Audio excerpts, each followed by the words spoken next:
हाय, hello, नमस्कार सर्वांना आणि तुमचं सर्वांचं स्वागत आहे एका नवीन व्हिडिओमध्ये. आणि आजचा ब्लॉग हा खूप स्पेशल असणार आहे कारण आज आहे फादर डे. त्यामुळे छोटंसं फादर डेचं सेलिब्रेशन मी आज करणार आहे, मी आणि राज.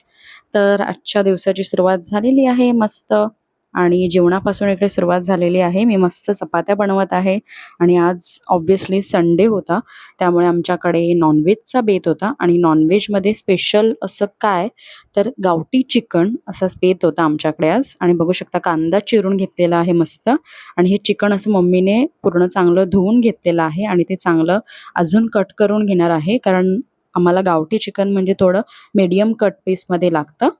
त्यानंतर तेल गरम करून घेतलेलं आहे आणि भरपूर असा कांदा खरपूस भाजून घेतलेला होता मम्मीने आणि ते मॅरिनेशन चिकन ठेवलेलं आहे. आणि हे साईडला जे तुम्ही चिकन बघताय ते आम्ही त्याचं सार बनवणार होतो, त्यासाठी ते ठेवून दिलेलं होतं. आणि तुम्ही बघू शकता व्हिडिओमध्ये मस्त असं तेलाचा तवंग सुटलेला आहे आणि त्यानंतर झणझणीत असं चिकन आपलं तयार झालेलं होतं. आणि आता त्यानंतर साराची म्हणजेच रश्शाची तयारी मम्मीने करून घेतलेली आहे आणि तेही फोडणीला टाकून घेतलेलं होतं. तोपर्यंत मी आणि राज आम्ही सगळी तयारी करत होतो. फादर डेसाठी छोटंसं सेलिब्रेशन होतं, जास्त काही मोठं आम्ही करणार नव्हतो. हे आमच्याकडे बलून्स होते कारण आम्ही सगळ्यांचेच बर्थडे घरी सेलिब्रेट करतो आणि डेकोरेट करतो. सो त्यामुळे असे काही बलून्स होते लास्ट बर्थडे सेलिब्रेशनचे.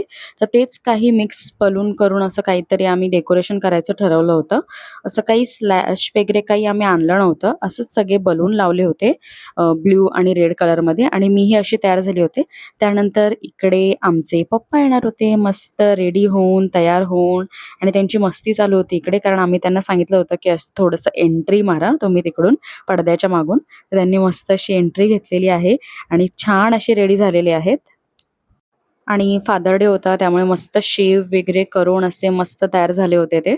आणि छोटेसे फोटोशूट आम्ही करणार होतो आणि फोटो काढणार होतो. तर ही अशी सगळी तयारी आम्ही करून घेतलेली होती. त्यानंतर माझ्या फेव्हरेट ब्रँडचा केक मी आजच्या ओकेजनसाठी मागवला होता, तो म्हणजे थिओब्रमा. तुम्हाला माहीतच असेल याचे केक मला खूप आवडतात, त्यामुळे असे केक मी मागवलेले आहेत. जास्त मोठा केक नाही आहे, छोटाच बेंटो टाईप केक मागवला होता आणि 2 असे कपकेक आले होते त्याच्याबरोबर आपल्याला. तर ते आपण ओपन करून घेऊया लगेचच. आणि हे आम्ही ओपन करायला घेत होतो केक. तुम्ही बघू शकता किती मस्त असा केक मला रिसीव्ह झालेला होता. तुम्हाला दिसेलच पुढे. असा हार्ट शेपचा केक मी ऑर्डर केला होता स्पेशल फादर डेसाठी. आणि यांचे केक हे खूपच छान, सॉफ्ट, स्पॉन्जी आणि एकदम फ्रेश असतात. त्यामुळे यांच्याकडून तुम्ही नक्की ऑर्डर करू शकता. तर असा केक मला मस्त रिसीव्ह झाला होता आणि त्यानंतर त्याच्याबरोबरच मला ॲज अ कपकेकही रिसीव्ह झाले होते.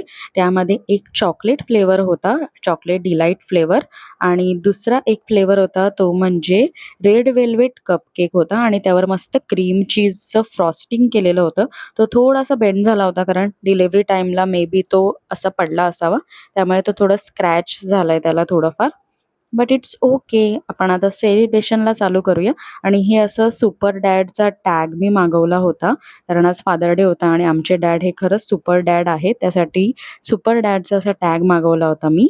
हो आणि आज फादर डेच्या निमित्ताने मला माझ्या डॅडसाठी माझ्या काही भावना व्यक्त करायच्या आहेत. त्या म्हणजे अशा, की आज फादर डे आहे.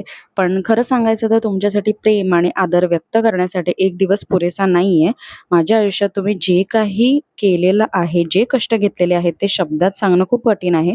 लहानपणापासूनच आजपर्यंत तुम्ही नेहमी माझ्या पाठीशी उभे राहिलात. तुमच्या मेहनतीमुळे, तुमच्या त्यागामुळे आणि तुमच्या प्रेमामुळे मला आयुष्यात पुढे जाण्याची ताकद मिळाली. कधी तुमच्या चेहऱ्यावरचा थकवा दिसला, पण आमच्यासाठी तुम्ही नेहमीच हसत राहिलात. बाबा, तुम्ही फक्त माझे वडील नाही, तर माझे पहिले गुरु, माझी प्रेरणा आणि माझी ताकद आहात. तुमच्याकडून मी मेहनत, प्रामाणिकपणा आणि माणुसकी शिकले. कधी-कधी मी माझ्या भावना नीट व्यक्त करू शकत नाही, पण मनापासून सांगते, मला तुमचा खूप अभिमान आहे. तुम्ही माझ्यासाठी जे काही केलंय त्याची किंमत मी कधीच विसरणार नाही. देवाकडे एकच प्रार्थना आहे, की तुम्हाला नेहमी निरोगी आणि आनंदी ठेवो. तुमचा आशीर्वाद नेहमी माझ्यासोबत राहो. Happy father day dad. तुम्ही माझ्यासाठी जगातील सर्वात खास व्यक्ती आहात. आणि शेवटी मी एकच म्हणेन, की आय लव्ह यू. कारण शब्दात मांडणं हे खूप कठीण आहे माझ्यासाठी. तर लव्ह यू ऑल्वेज. तर येस, हे काही फोटो आहेत आमच्या सेलिब्रेशनचे. तर असा होता आजचा दिवस. व्हिडिओ आवडला असेल तर लाईक करा, शेअर करा आणि कमेंट करायला विसरू नका. तर तुम्हीही असेच आनंदी राहा आणि मज्जा करा. तर भेटूया पुढच्या व्लॉगमध्ये. तोपर्यंत बाय बाय गाईज.